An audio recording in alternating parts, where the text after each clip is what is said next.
हंसना मना है।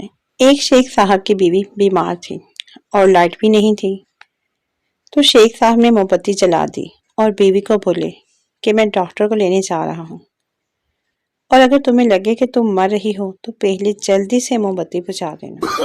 No no no no. हंसना मना है। कॉलेज की लड़कियां।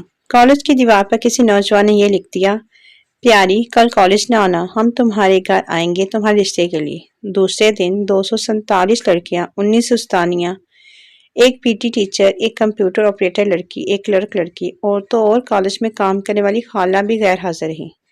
पता नहीं कौन था वो कमीना, पूरे कॉलेज को परेशान करके रख दिया। हंसना मना है। फकीर पानी मिलेगा, बच्चा लस्सी हो जाए तो।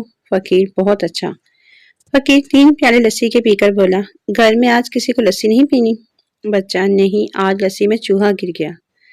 फकीर ने जमीन पर जोर से प्याला तोड़ दिया। बच्चा, अम्मी फकीर ने प्याला तोड़ दिया है। माँ गुस्से में आई, अब कुत्ता दूध किसमें पिएगा। फकीर लख दिल्ला ना थोड़े थे। हंसना मना है। एक सरदार जी शराब से तंग आ गए और खाली बोतलें तोड़ने लगे।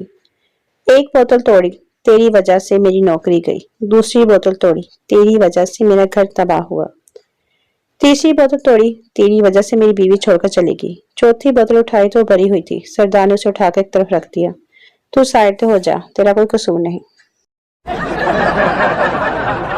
हंसना मना है। बाप ने गुस्से से बेटे से बोला, एक काम नहीं होता तुमसे, तुमको धनिया लेने भेजा था और तुम ये पुदीना ले आए हो। पुदीने और धनिया का फर्क तक नहीं पता बेवकूफ को। ऐसे जाहर को तो घर में रखने से बेहतर है घर से निकाल दो। बेटा, तो फिर इकट्ठे ही चलते हैं घर से। बाप, क्यों? बेटा, क्योंकि अम्मी कह रही है ये मेथी है। No no no no.